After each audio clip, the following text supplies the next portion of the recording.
Guys, I want to get loud all of a sudden. Do it. Sorry, I'm going to. It's you. I knew it was coming. I'm sorry, guys, Can't but I hold 'em need back. to do that. It is. You feel like Poseidon chucking that bugger down in the water. Sucking that bugger. Did you butt out that deer? I did not butt out that deer, but the next one I get, Okay. it's getting its butt out. Is that little Stevie out here in the back? Drobop. Bow drop, I'm sorry. Drobop. Hello. Stay tuned. I'll be back after my seizure. Every little chipmunk that was running around, everything's dead quiet, and I went like that. Just happened. I saw what is in essence a nature-gasm. Welcome to the Sonic Campfire. This is Dave. I'm Steve. I'm Will. And it's Uncle Buck. Hey, I'm Ryan. I'm catfishing. Hey guys, I'm pretty excited for our guest tonight. Is that right? Yeah. What do you got? Well, he happens to be an editor of a pretty good magazine. Oh, yeah? Yeah. They actually do 38 episodes a year. Ooh. Yeah. And I think Stevie's going to like this. Is that right? Yeah. Because this guy knows how to catch some striped bass. Oh. Really? Yeah. So, this week our guest... Like what? Like freshwater striped bass? Oh, no. We're talking from the surf. No. Yeah. Don't even. That's right. Right through his goalposts. And he knows what's going on. He does a weekly YouTube video that gives pretty much what's going on. But I can't wait. Get on with it. So You're holding You're a straight bass tease. So our special guest this week is the editor of the New Jersey and Delaware, the Fisherman Magazine. Welcome, Jim. Well, thanks, guys. I appreciate being here. So on the air, we have Jim Hutchinson. Jim, you've been around the industry for a very long time. Give us your background. I think your father was a captain. My father was. That's funny. I've been in the fisherman. I've been in the fishing business since the early 2000s. My father was a clammer, a school teacher, a football and baseball coach, and a clammer. But he wrote an outdoor column for a number of years. So I learned a lot from him. You know, the teacher, still my best friend as a fisherman.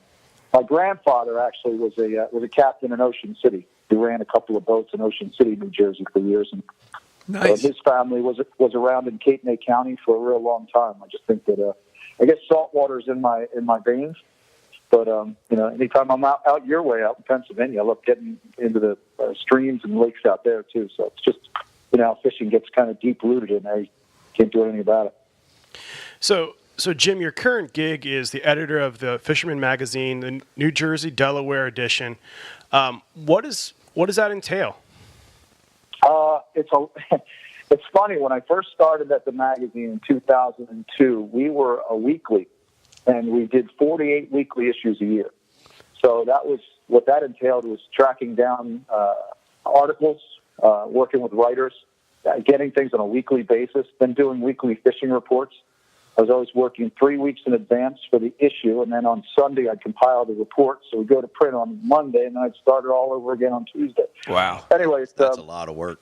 Yeah, it is. It's a few years later now, 16 years later, and we're 38 issues a year now, 12 monthly, and a weekly edition for subscribers from April through November. As a matter of fact, I just got started on my weekly schedule again, but once you get into a flow, it's pretty cool. You know, you're putting out stories and you're putting out the print publication every week, and then as Dave said before too, we kind of put stuff together with social media too, taking advantage of the web and doing a weekly video forecast with the video. So it just kind of becomes second nature to you. I don't think I could do anything. I couldn't work in a real office anymore, I could tell you that. That's cool. How many writers you got at the Fisherman Magazine? Well, there's only 3 of us full time at the New Jersey edition. There's myself and 2 other guys, but I have 6 field editors who compile all the fishing reports for the week from North Jersey down to Delaware Bay and Chesapeake area. So we do North, Central, South Jersey. I've got a surf report. I've got a fresh water report. So I've got those guys, those folks concentrate on getting me all the stuff each week. But the writers, I'm working with freelancers. You know, I meet people along the way, and I might be a captain, or might be a kid. It's funny. That's cool. I meet teenagers sometimes. They're like, "Oh, I'd really like to write. I'm into this. I'm into." I say, "Well, let's give it a shot."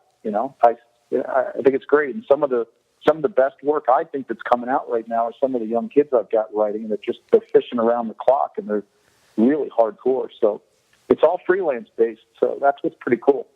So you have people actually bringing you. So you take lots of different fishing reports and compile them into like one gigantic report. How do you?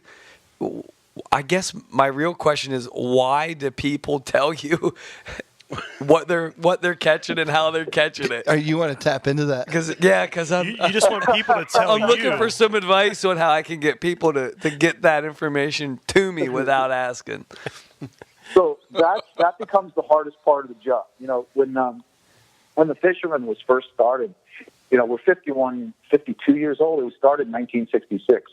So through the 70s, there was no other medium for getting information except your local shop. Yeah. So we were one of the first around to be, to spot burn. We were burning spots. That's how we made our bones. But now you're dealing with social media and cell phones. So it's real. People are real sensitive. The captains, I've got a bunch of captains for hire guys, party and charter boats. They're hard pressed to give me spots. The tackle shops will give us spots if we press them. But my other thing is also what I always tell people if I'm at seminars or anything. I say, look, if you want to get spots, the best thing for you to do is spend your money at a tackle shop. Commit yourself to a certain tackle shop and make sure you're spending your money there. Don't buy your stuff at Amazon or anything like that. Go to a shop. Because if you're spending money there, that money goes to Intel. And I don't care if you're freshwater or salt. You get that Intel costs you some. You got to invest in it. So I guess getting the reports is part of it. We kind of just scratched the surface. It's really coming from all those tackle shops. I don't want to put a bad light on the situation, but fishermen can be liars. I mean, what? Exaggerators. Exaggerators would be a better word for it. How is there any? I don't want to say like checking on, like trust. Is it all trust? Is it all just word of mouth? That captain or that guy he's always out at that jetty.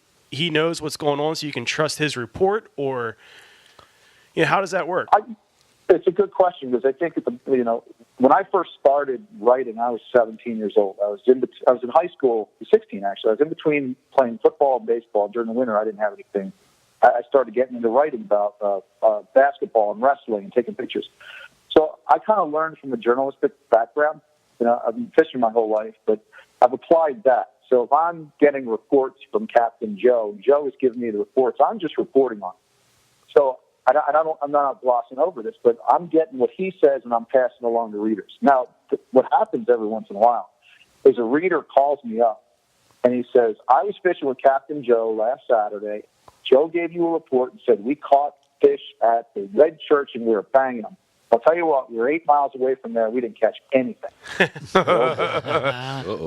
So this becomes a problem now. Because I got to now call Captain Joe, who's a friend of mine and an advertiser, and I certainly can't call Joe and say, Joe, you were full of, So what I do is I call Joe and say, hey, when I got your report this weekend, I think I might have mistakenly said you were at the Red Church and you caught a lot of fish.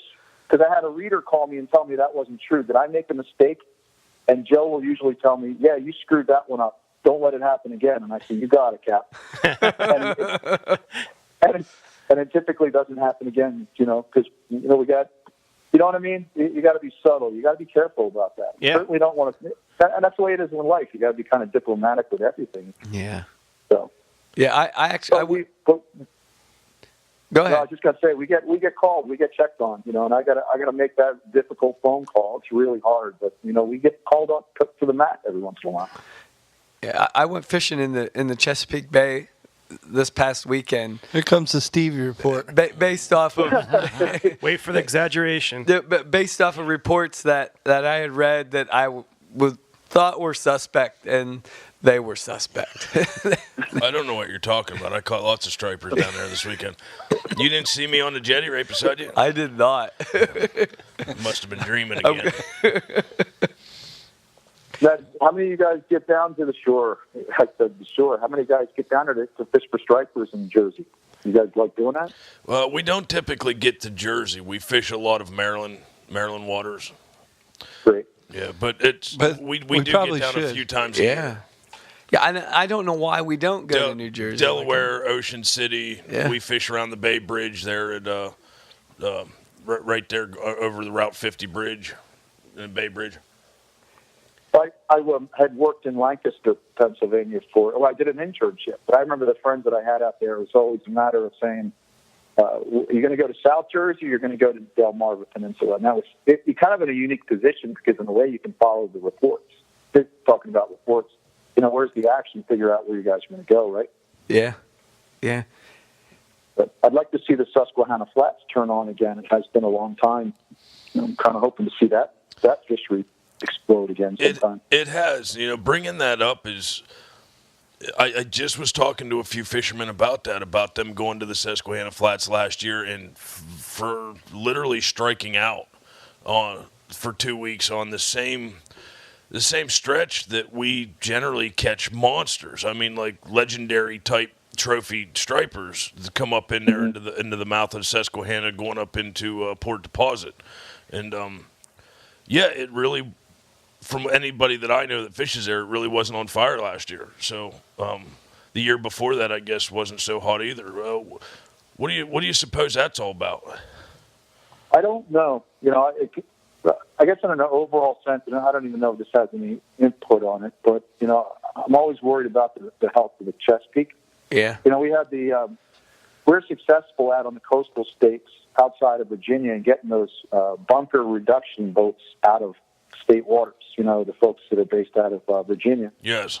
So most of their corporate bunker reduction, taking all those bunker out of the water. Most of it's done in Virginia waters. Most of it's done in the Chesapeake.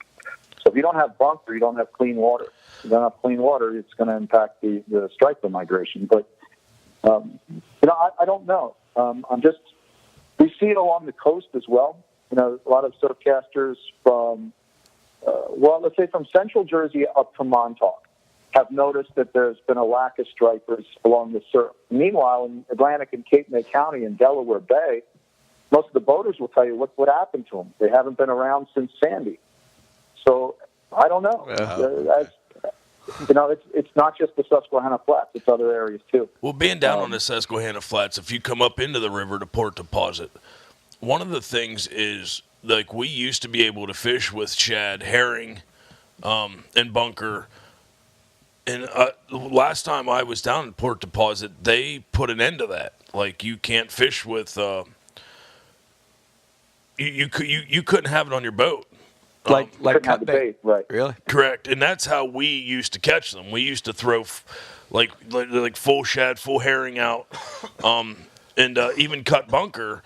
And as those big stripers would bottleneck up in there to come up there and roll their bellies into the sand to get them eggs loosened up, they literally would be bottlenecked right into a ton of boats right there at Port Deposit. Now that's a few miles up from the Susquehanna Flats, but it was still a killer place to fish. And then as the next year progressed, you can't use this, and the next year progressed, you can't use this, and then you're down to like live eels, and I don't know if like fishing down there has gone down because you can't use the favorite baits, or if I'm speculating here that because back when we could use those baits, it was on fire. So yeah, I caught more. Well, it's funny because I have friends who throw nothing but artificials, whether they're flies or the top water poppers or swim plugs or the big plastics. But they've all said the same thing. The kayak guys I know, and most of the kayak guys I know, would never allow a piece of bait to come anywhere near them. But they're saying the same thing. They're just not seeing the numbers of fish. Right. And I really don't know what it is. One thing I think we got spoiled. 1996 was the biggest Young of the Year class like in recorded history. So by the early to mid 2000s, as those fish got old. A lot of us got kind of spoiled at the striper numbers. So I'd like to think there's kind of a cycle going here. Yeah, no, I was going to say, because in 2004 was the best year that I've ever heard of for striper fishing ever, whether it been off the surf, whether the Chesapeake, up in Port Deposit, Susquehanna Flats. That year there was more pictures of monster stripers. 2003, 2004, yeah. Yeah, that was a lot of that '96 year class, which was just what makes a spawn that good. I don't know. I mean, a lot of conditions came together. I'd sure love to see that again, because we've had a couple of years now. The last few years, the recruitment every year of new fish has been good. Nothing like that number though. But let's see if we've had going back to I think 2011, the year classes were pretty good. So let's see if 8 to 10 years we'll see something better. Pretty close to that. Yeah. Now the fishing charters that you have in your area that take guys out for stripers, does that affected some of the captains, like the decline in numbers of big stripers? Like, does it hurt the charter fishermen, the charter captains? Because, I still see pictures of big stripers. I mean, there's a healthy population of stripers. It's just not on fire the way it was.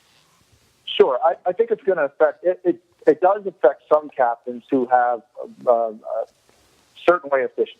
If you are just for example, if you're just a light tackle guy who exclusively goes with fly, your business is going to be down because there's just not the same amount of fish there. But a lot of the captains are going to let the conditions and the available, what's available to them, that's what's going to dictate their tactics. So they might be live baiting, they might be throwing plugs, shad, they're drifting eels, they might anchor up. A lot of guys have turned to trolling. They're guys who never wanted to troll for stripers. That's what they're doing now, whether it's the Mojos or the Bunker Spoons or, the Rapala Magnums or something like that. And they're out there trolling them in the deep water inside the 3 mile line, and they're hitting some good fish. Yeah. So as far as the stripers go, for the most part, the captains have just rededicated their tactics. Yeah. Right. You got to adapt and overcome. That's how that works. Hey, Jim, we've gone over we've touched on a couple different topics of how you target stripers. What is your favorite way to target striped bass? I was just going to ask that. Good question, Deke. Awesome. I actually, two things come to mind. First of all, I love those small stripers in the back bay. I've got a little center console I have down here in Tuckerton, New Jersey. And I love fishing for throwing little plastics. Small plastics and Stillwater Smackets from up in Pennsylvania, those top waters. But I think my favorite tactic for hitting striped bass just in general is top water plugs. I do a lot of surf fishing too. And throwing pencil poppers and traditional poppers is my favorite way of fishing. Now, are you hitting the jetties for that, or are you mainly the surf, or just wherever the action is? Wherever the action is, most of the time with me throwing top waters, for example, it's going to be along the open stretch of the beach. I grew up on Long Beach Island, so most of my fishing is, that stretch of 18 miles of Barrier Island. There's the Barnegat Inlet's there, so I'll go up to the South Jetty and walk the jetty in the spring and fall, but most of my tactics up there have turned to swimming plugs or bucktails, especially. Bucktails and shads. It's the open beaches where you can throw those pencils and those poppers, which is what's really exciting. When the stripers are pouring on, they're really actively feeding on bunker. That's when it makes it really exciting. And but there's nothing like seeing a striper. First of all, take a whack. You'll be casting, you'll be retrieving. You're casting and retrieving. Your mind is gone someplace else, and you're just going. You're kind of methodical, and you're not paying attention. And all of a sudden, out of nowhere, on your 80th, 90th cast, just it explodes in front of you.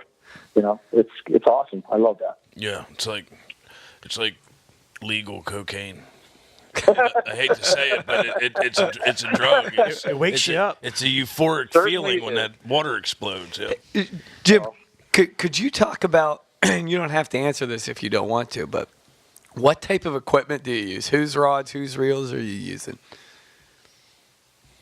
Rods, okay, so it's funny, I've got a lot of advertisers. Yeah. But so if I kind of put that off to the side, and my favorite stuff growing up was always Penn. I grew up in South Jersey, so Penn was my go-to equipment. Yeah. It's very funny. There's anybody that knows the Long Beach Island area, there's a tackle shop in Surf City called Bruce and Pat's Bait and Tackle. And I used to go there all the time as a kid. And then when I got into young adulthood, I would go there. And I used to buy a lot of cheap equipment. So I'd buy these cheap reels, and after a few months, I'd take them apart, and I invariably could never get them put back again. And I would take them down to Bruce and Pat's, and Pat was the wife, and she did a lot of the reel repairs. And about the fourth or fifth time I took a reel back that I couldn't put back together again, she said, "This is the last one. Buy something nice. I'm never putting your reel back together." So that's when I really just started buying good equipment and started buying pens. And, Yeah. She's still around. She and I are on the Long Beach Island Surf Fishing Classic together, and she always reminds me of that story. That's it was cool. true. That's One cool. of the, I couldn't I've got agree more. several preferences. One of the things that like Will just took one of my pens out. You don't even need a super high dollar pen to have. Even their lowest end stuff is still better than most. Yeah. I mean, I'm just me personally. I'm a big pen fan, and you don't have to spend lots of money to get the highest quality bulletproof reel there is. They just work. So as a surf fisherman, a lot guys love the Van Stalls. You've seen the Van Stalls, right? And, Yeah. Yeah, and but those guys are would go like out- $800. I'm not talking Right, about right. those ones, Jim. No, but so on my desk here, I have here it's right here. It's my old pen, one of my 706Zs. I have all the 706Zs I could possibly get. If I find one at a yard sale, I'll buy it. So all these surf guys are having these $800 reels, and they're great reels and everything. Don't get me wrong, but I like this one because when I get a piece of sand in it, it starts to rattle like a nickel in a coffee can. I just love it. There's nothing better than the sound, and they're indestructible. Hey, did you make that pen 706Z a bailless? This one's bailless. I found myself getting into that a lot more. The first time I saw that, I was like, "Man, your reel's broken, buddy." And then the guy just kind of chuckled at me, but because that's just the thing you do on the shore to increase your performance. Wait a minute, there's something you didn't know? Well, this At is- the time. What? I was like 10. Oh, this was a long time ago. Thanks, Shatner. Appreciate it. You know what it is the first time you have an expensive plug on there. You've got the leader, everything's going, and you're in the middle of a bite, and you've got an expensive plug, and you throw the cast out, and that bail snaps over, and you hear that bang.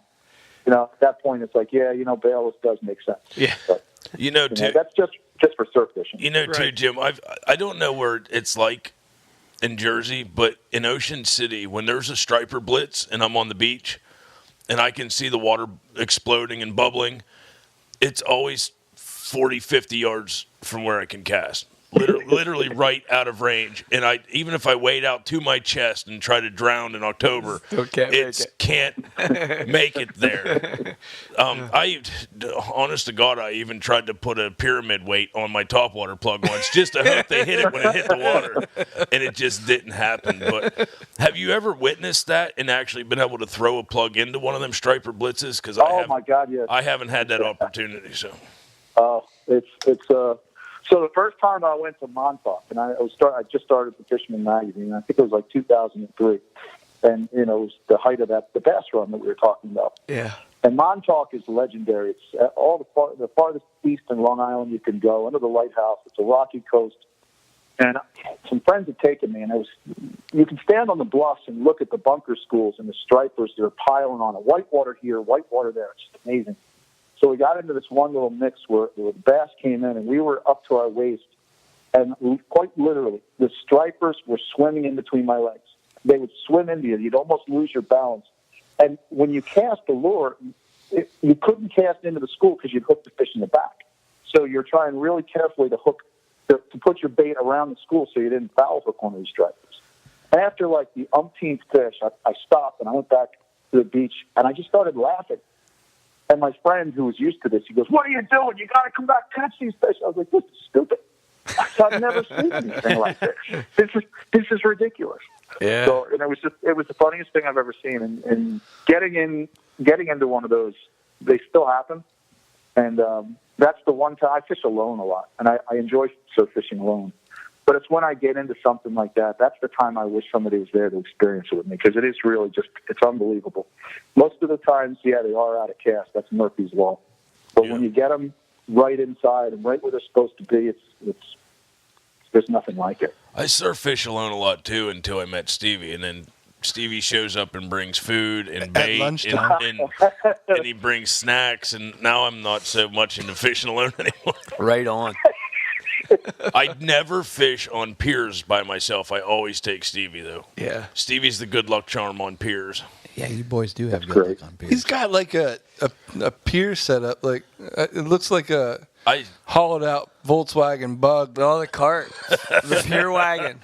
I so wish we had time for you to tell Jim your striper story from last year, but we don't have 2 hours. We'll have to meet up with him and fish one of these days, and we can talk about it. We legitimately, Jim, like hooked into like. Don't get him started. We got to tell him real quick. We got into 30-second like within 30 minutes. We got into like a 40, a 45, and 250s off a public pier using bloodworms. Like just stupid fishing.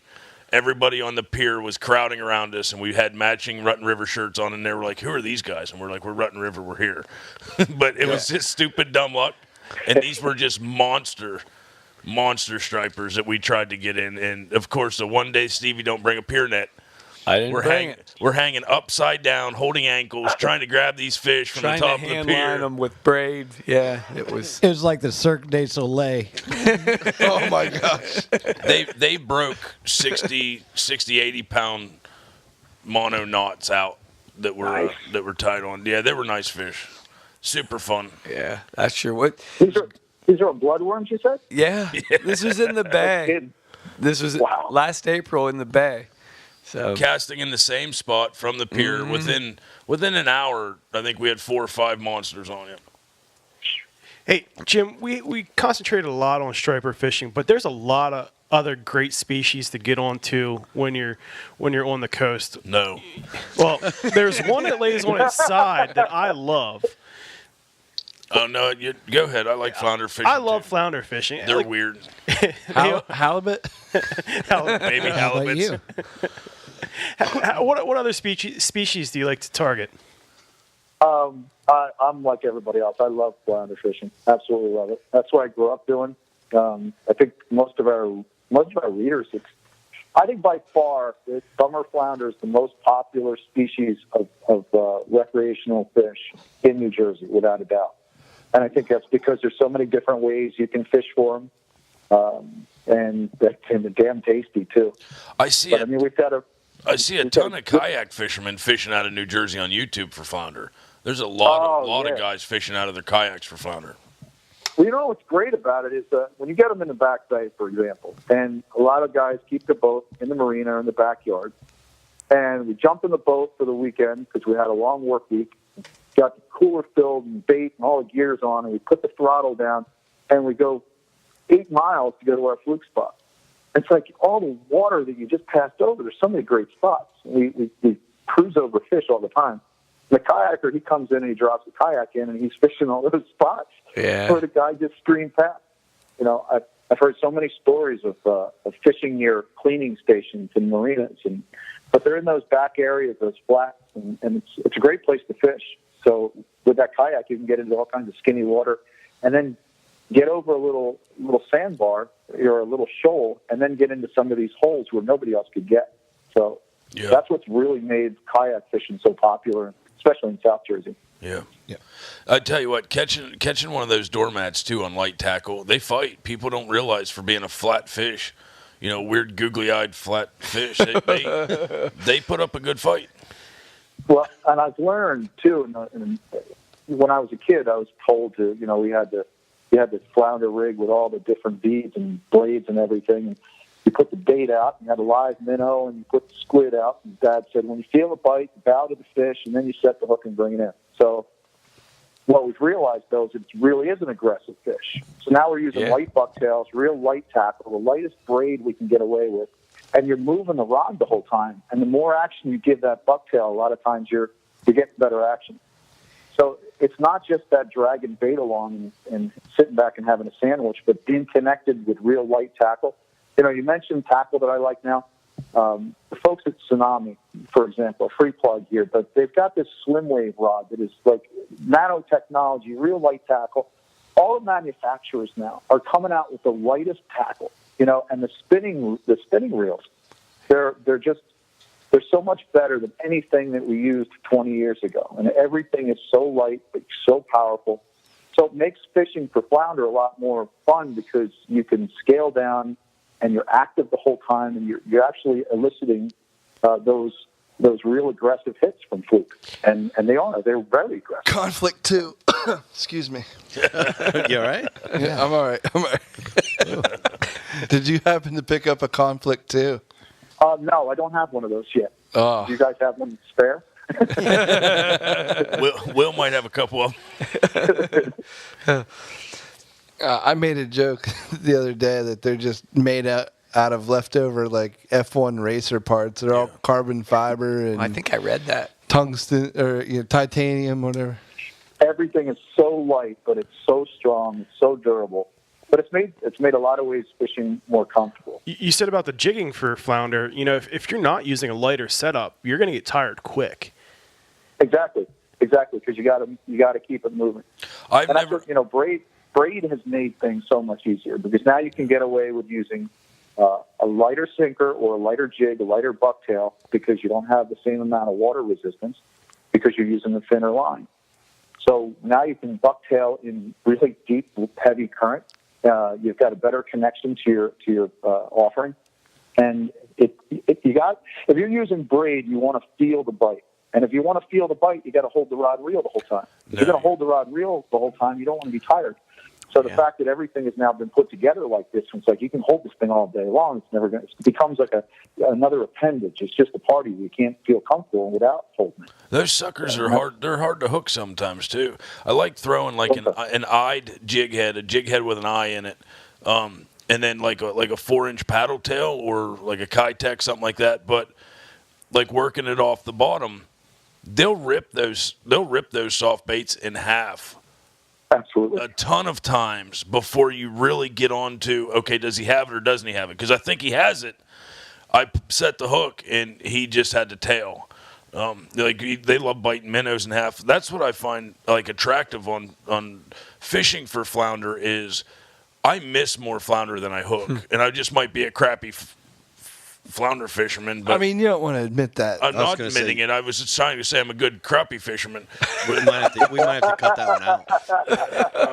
But they're as fun as they are to catch. They can be tough to hook sometimes. Like, and that same thing goes for bluefish off the beach. They love ripping baits in half. Without touching that hook. Like they'll get a millimeter from it, but they won't touch that hook. They'll rip your bait in half.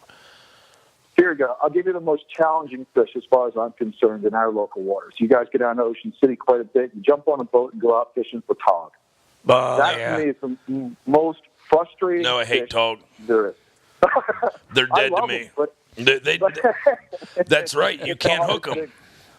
It's because you're putting a bait down. You need that. You need that sensitivity. You got to be holding the rod, and you get a couple of hump, and you feel it tapping. It's like, and my friends will tell me you didn't set the hook in time. I was like, when am I supposed to set the hook? You can't figure these fish out. They're so damn smart. Yeah. And to me, that to me is the most challenging inshore species we have along the coast. Their tap, tap, tap is, a huge bite for any other fish. Yeah, it's a thump, thump, thump. And like it's about taking your hand, the rod out of your hand, and you're trying to set the hook, and you think you got it, and no, you just pulled up empty bait. Yeah. They nose that crab. They nibble at that crab. They push the crab around. You never know what's the bite. And but again, this also gets back to the spinning gear. The lighter, more powerful, heavier torque spinning reels now. A lot of guys now are using jigs for tog. These little crab jigs. They still put crab on the end of the crab jigs, but instead of just dropping a bait vertical, they're actually casting around and using that jig and bouncing it. So. It's pretty interesting to see how things have changed. But that seems to be the most exciting thing now is the spinning tackle and jigs for blackfish. I was tog fishing over this past fall in Maryland, Ocean City, and I must have went through 60 crabs to get 4 or 5 or 1 short togs. Yeah. Or 1. Yeah. It may have been 1. I wasn't counting, but it wasn't many. Jim's right there. They're incredibly hard to catch. But man, they fight like crazy. Like Yeah. a 12-inch tog feels like a 20-inch striper. They're little powerhouses, that's for sure. Yeah. So they bulldog their way back into the structure. Whatever, the first hook set is part one. Getting them hooked is okay. That's hard part number one. But now he's going to bulldog you back into the wreck. So now you just got to crank and you got to pull and you got to keep them from getting into that wreck. Yeah. So now you've crossed that phase. All right, now we're maybe home free, but then it's enough steady pressure to get them back up to the boat and hope for the best. I find them real frustrating. I fish with really good tog fishermen all the time, and that's the one thing that I'd say that's one of the components. One part of fishing is really difficult for me. And you're going to go through tackle too. You're going to lose terminal tackle because you're in you're in those reefs that just you're going to get hung up. It eats tackle, yeah. Yeah. So maybe that's my problem because I grew up in a frugal home. I'm pretty cheap. Maybe that's my problem. You're in good company, bud. Yeah, So you and Stevie could go out in the garage and have some karate. Dude. yeah, we should. I think maybe, well, I usually get on Stevie for horse and fish. Yeah. Pretty, I mean, he's aggressive. I mean, it looks like he's just hit the big time in the Bassmasters every time he catch. He's water skiing them.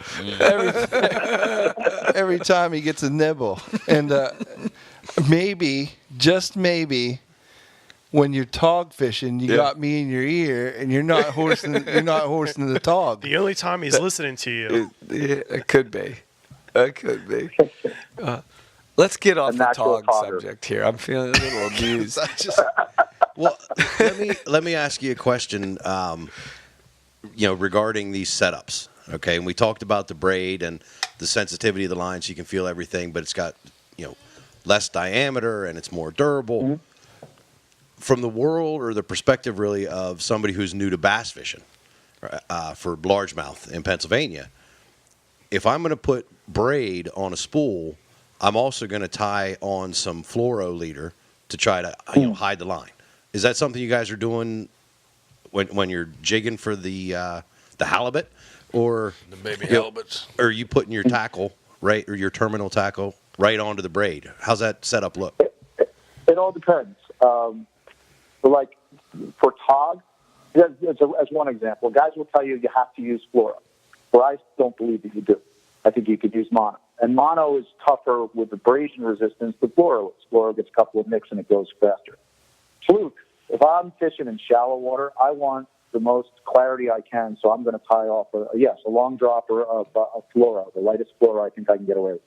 They've got false albacore. Don't even think about going for chasing those false albacore or bonita in the inshore waters unless you're throwing really nice, thin, clear fluorocarbon. In just about every instance in saltwater, yes, I'm going to be using some type of leader material attached to my braid, whether I'm using a barrel knot or a uni-to-uni knot for connection. I'm definitely going to use a leader. But as far as mono versus fluoro, that becomes that's like one of the onboard debates. It's like, how do you rig your bunker head? What do you think, fluoro versus mono? Or, is Truex going to win the NASCAR? Yeah, it's a good debate to get into. So, the next species, it seems like we've got on this. The way we're taking this show is species by species of fish in New Jersey. The one I've read. I've read so much about, and it seems like the last 2 years have been crazy down there Mermaids. in New Jersey. Well, mermaids we'll get to a little later. The redheaded mermaids. Yeah, the season's closed right now. The mermaid season's closed. Yeah, I don't think it opens until July 1st. But the blues, it seems like I think maybe last year before that the bluefish had just been crazy down there, and I've never got to experience that. I catch small blues in the bay, but nothing like the pictures I see. Big suckers the gigantic ones those guys are catching down there. You ever get into those, Jim? Oh yeah, I grew up. That was probably the first fish that I caught that pulled my arm out of the shoulder blade, socket. Yeah, Jim calls that a Tuesday. It's Blue Tuesday. If you guys get a chance, I'll tell you what, the April fishery the last few years has been gangbusters. Yeah. And it seems really focused on Barnegat Bay. They race through either Manasquan Inlet to the north or Barnegat Inlet. When this fishery starts in April, you can go up to the Barnegat Lighthouse, the red and white old Barney, and look out on the rocks, and it's shoulder to shoulder with every person of every color and ethnic persuasion and every age, every type of gear, from something they just bought down at the tackle shop to something that it goes from Van Staal to the cheapest reel you can imagine. But these folks are all having fun with these giant blues when they're racing during April. It's awesome, and it is an exciting fishery. If you get a chance, it's just what we do is we take the oldest, nastiest, grungiest plugs that we have in the tackle box, take off the trebles, put on a straight J, take off the barbs even, and throw those. Some guys I know are taking broom handles. They'll cut the broom handle in pieces and just put eyelets, and then for catching the line and for the hook at the end. What? Broom handles? Yeah, well, you're going to lose them eventually. Yeah, they're so aggressive and they're so blinded by their rage going after the bait. I mean, they just when they hit with reckless abandon and they just fight and they're awesome. I don't like to eat them much anymore, except for the little what we call the cocktail blues, the 3 and 4 pounders. Yeah. But those monsters that come in 10s and 12s and 15s, oh my God, they're brutal. I've tried to cook them so many ways. I'm not a fan.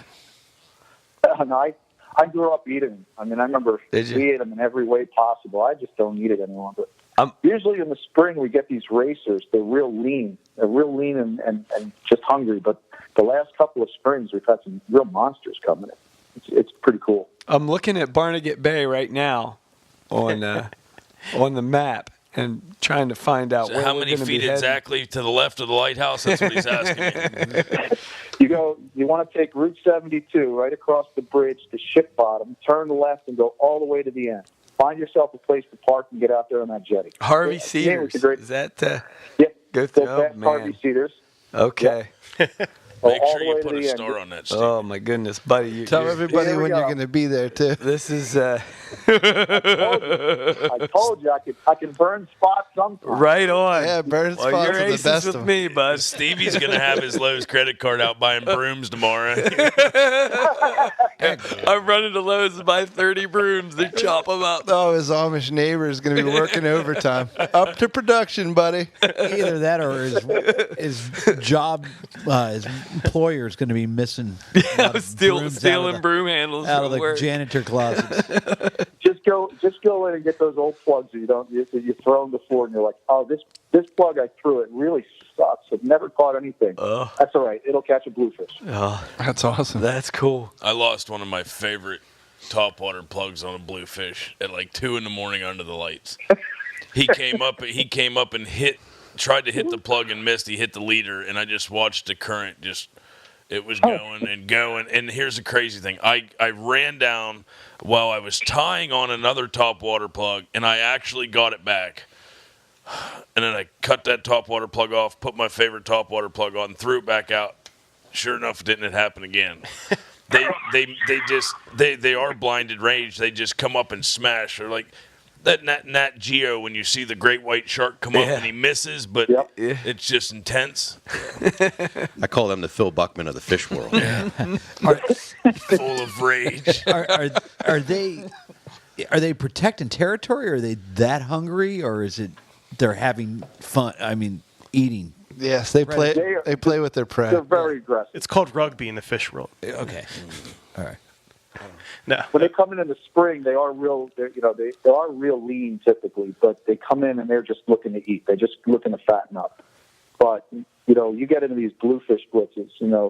That's the difference. If we would come up to a blitz of fish, and when it's one of those striper blitzes we talked about, you see the fish rolling, and you don't see as many seagulls because the stripers aren't chewing up pieces of flesh. Yeah. But a bluefish blitz is signified by lots of diving birds. You see the birds because they're coming down picking up pieces. And they also end up being great places to fish around. I used to, the bluefish would come into the surf and just blow up on bait. And everybody's throwing their top waters or throwing metals, spoons. And I would fish behind the pack of guys. And I would throw a plug and follow the school behind them. Because a lot of times stripers would follow up behind the bluefish blitz and pick off pieces of bait. So a lot of times I catch stripers behind the bluefish. And getting back to flounder, they do the same thing. If you see a bluefish blitz, great place to fish for flounder behind it, because those flounder are going to follow them along the bottom and pick up the pieces that they miss. Yeah. I love bluefish are awesome. They're awesome across the board. They're just perfect species. I love throwing that gold gotcha plug with the skirt on it off the beach, because you can throw it a mile, and you can just burn that reel as fast as you can possibly burn it, and it's still slow to those bluefish. That's what I love about those big pencils, the big pencil poppers for stripers. Because it took me a while before I started using braid on my surf rod. Because I was like, well, do I need the sensitivity for throwing plugs? And I don't really care about the water resistance. But what I realized is the braid, less air resistance, wind resistance, so you can cast longer. Mm-hmm. So you can get away with using 20 or 30-pound braid, and you get extra distance on your casts. But the pencil poppers, the way they're designed, they have you get the old wood Gibbs or the tsunamis. They cast a mile. So that's one thing to consider if that situation where the fish are just outside of your range. Always keep like a real heavy pencil in the plug bag too, because they tend to cast farther than most. They hate me. Hey, Jim. Jim, what's going to be new for the 2018 season for the Jersey and Delaware area? Can I short drift you there, DK, before we get off the fish species talk? I didn't ask him about my fish species either. Go ahead. Hutch, this is Uncle Buck here, and I've been dying to ask one of my favorite questions, and I think it's catfishes as well. Yeah. We always like to hear. We've heard about all these fish that you've caught. What's the one fish you haven't caught that you want to catch? All right, that's so cool. Bucket list fish, I guess you'd say. Yes, sir. Last year I was up at Lake Patcon with some friends, and we were catching hybrid stripers and perch and crappie, and we're casting on this weed bed for largemouth bass. And out of the bed came this big swirl, and I saw it. It was a big muskie came up. Oh yeah! It took a swirl. That was it. I was like, I've talked about it for years. I've read the stories. I've edited the stories. I've never fished for muskie in New Jersey. I have to do that, and I need to do that this year. I mean, we've got a great muskie fishery, and that's something that I really, really want to catch. Jim, you know the best way to catch muskie? How's that? Don't fish for muskie. It seems like catch them by accident. Catch them by fish for something else, and you'll just like you exactly were doing, fishing for bass, and you have a better chance of catching muskie, I think. Jim, that's my experience. Did I see reports from this past last month, the other month, of muskies being pulled through the ice in Jersey? Yeah, they do that at several lakes in New Jersey. That's a lot of guys are fishing through the ice, and they're hoping for perch, they're hoping for pickerel, they're hoping for largemouth, but every once in a while they'll catch a huge muskie.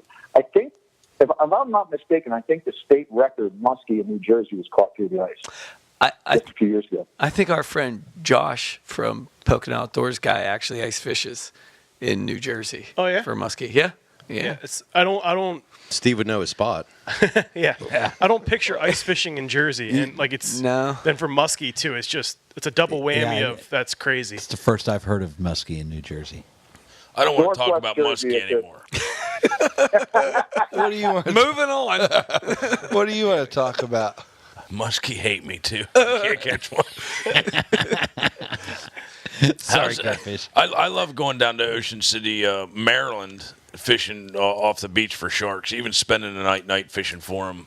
What's the shark fishing like down where you're at, Jim? Probably just like it is in Ocean City, Maryland. A lot of guys work the night shift. Yeah. Typically starts in June. They'll carry all the way through the summer.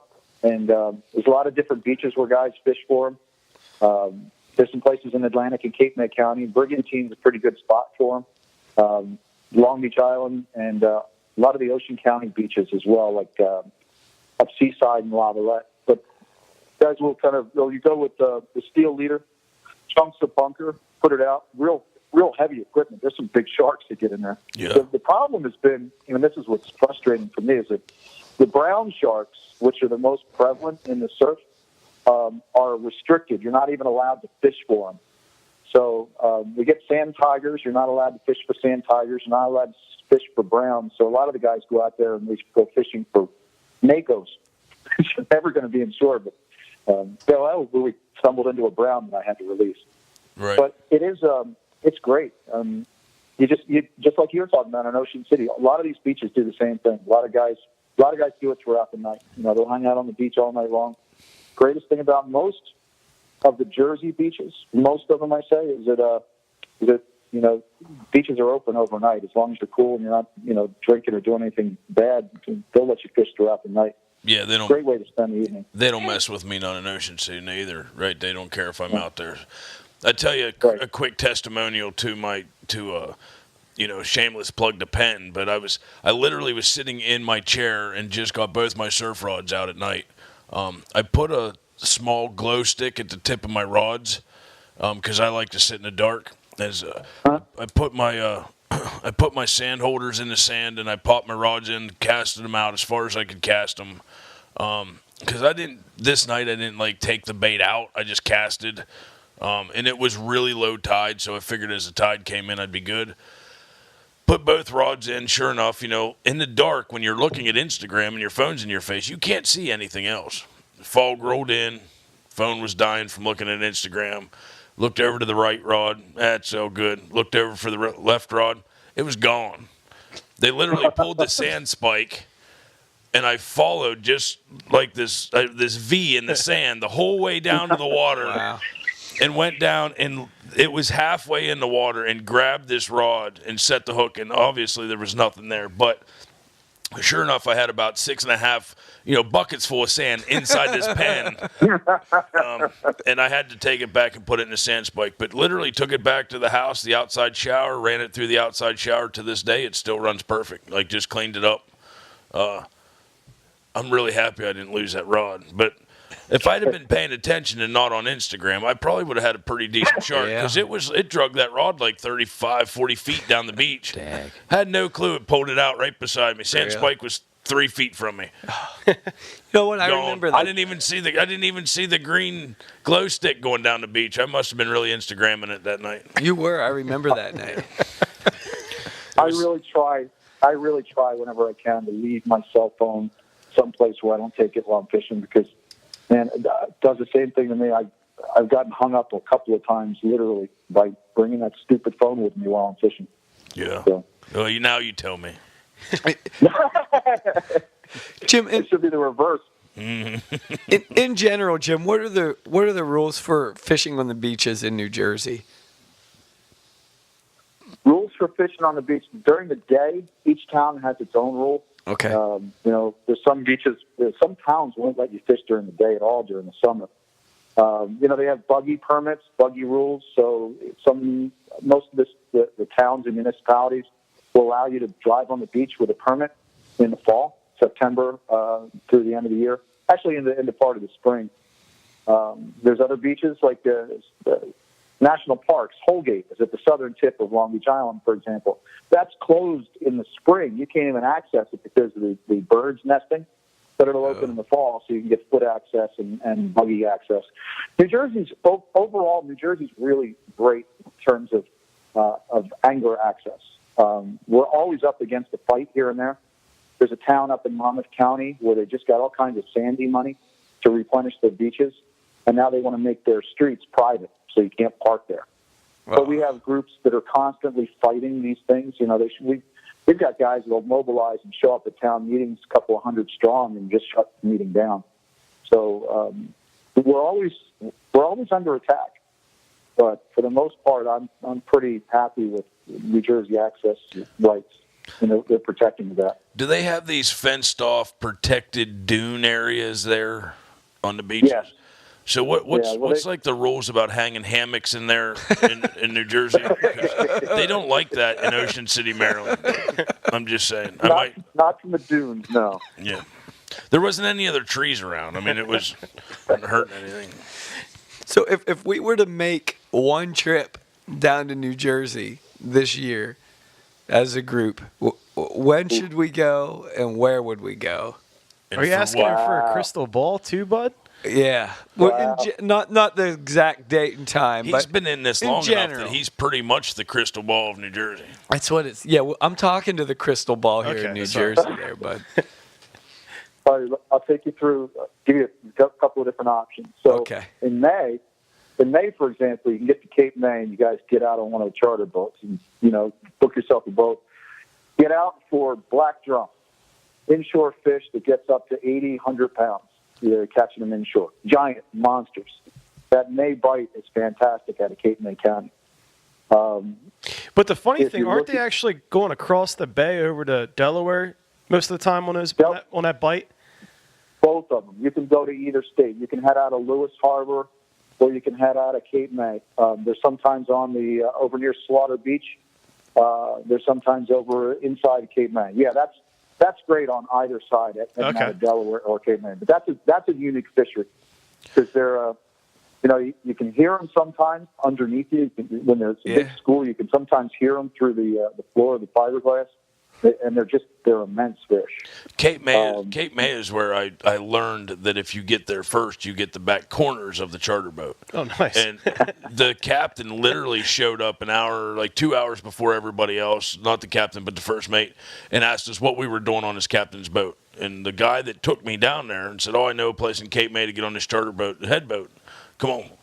We got down there, and he's like, what are you guys doing on the boat? He's like, we went to corners. He's like, oh, my God. Like, not again. Like, get off the boat. It's 3 a.m. We don't leave till 6. Like, if you want the back corners that bad, I'll give you a ticket or get off my boat. I didn't know. He's just standing on the boat. Buddy said, jump on the boat, man, get that corner. Like, hours later, we're getting grounded. If you're chumming, that's a good spot to be. But if you're on a drift boat and on a party boat, best place to be is up to the bow. Just remember that. Okay. Gotcha. We were going out for stripers that day and the boat got fairly crowded by 6 a.m. But it was I didn't catch nothing. There was a couple nice stripers caught though out of Cape May, New Jersey. Yep, on that boat. So if you're looking for those big stripers, the spring run up in North Jersey, the Raritan Bay, it's outstanding. They come in on bunker. And, it's like, Ocean County up through Monmouth County and into Raritan Bay. So if you guys were looking for a trip to get them to jumbo stripers, that's definitely the time to do it. Get up there on a boat out of the Highlands or the Atlantic Highlands. And if you want an opportunity to see those bass blitzing in the surf, typically around Thanksgiving, around Island Beach State Park, Seaside Heights, that area. We had a bass blitz there two Thanksgivings ago. It was on Thanksgiving. They still refer to as the Thanksgiving blitz.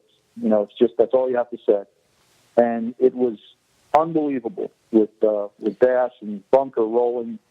It was just bedlam.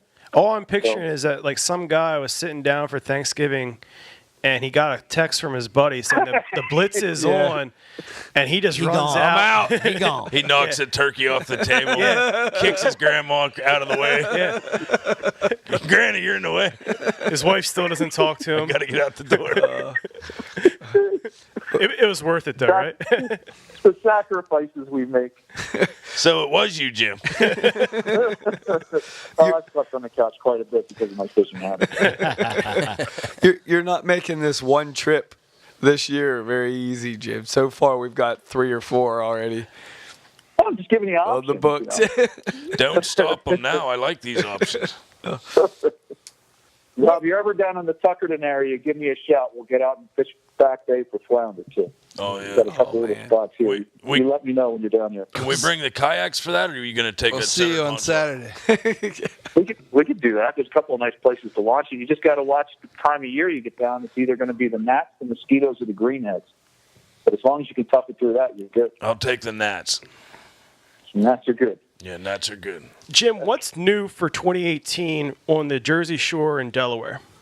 As far as what's new, as far as what is there any regulations coming up? Is there anything that's going to be a hot bait for the year?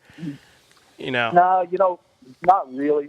Black sea bass right now. It looks like the we're going to find out April 5th about black sea bass and fluke regulations. And on the summer flounder side, we're just going to get a couple of extra weeks of season, which is great all the way around. But black sea bass could be a game changer. We could end up having a lot more days of fishing.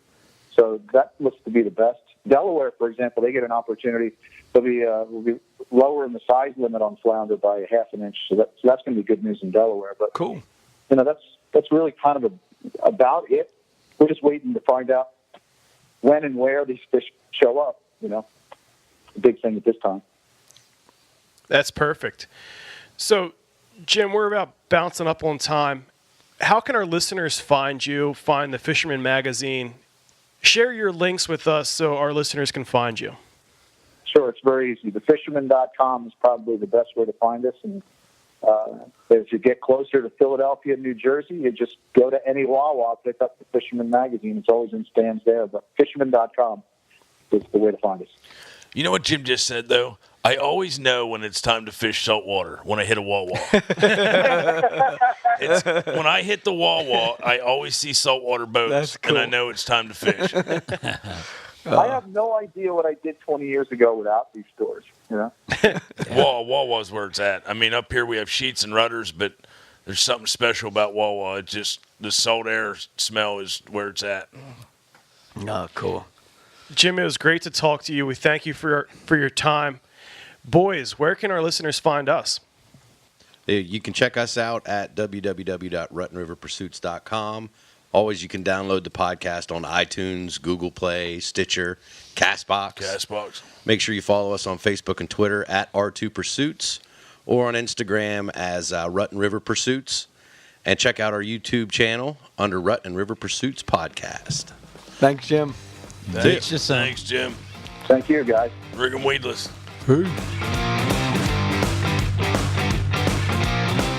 It won't sound anything like this, bud. It's gonna. You'll be like, I wish it would. Well, that's for the out tune.